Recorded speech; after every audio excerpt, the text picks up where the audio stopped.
Aziz kuzatuvchilarimiz, Urgut tumanining G'uz qishlog'ida ziyoratgoh ichida mana shunday bir tarixiy muzey tashkil qilingan. Qizig'i juda ham ko'pchilik uchun ham qiziq bo'lgan Ulug' Vatan urushi davridagi hujjatlar saqlanib kelar ekan. Keling, tomosha qilamiz. Mana buni ko'rsatmoqchiman sizlarga. Mana bu kichkinagina tarixiy xat. Ko'pchiligimiz tarixdan bilamiz qora xat degan narsani.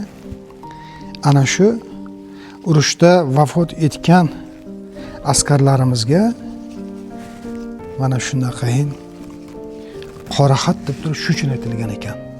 Ana shunaqa qora xatlar oila a'zolariga askar vafot etganligi uchun uyga jo'natilgan ekan. 1942 yilning 15-iyulidagi ana shunaqa tarixiy hujjat. Juda bir nozik holatda kelib qolgan ekan.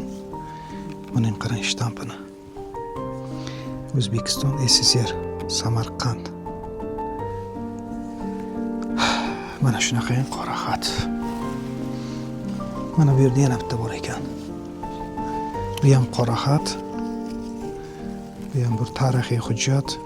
20-mart 1941-yildagi eng qizig'i bu Urgut pochtasining xati ekan.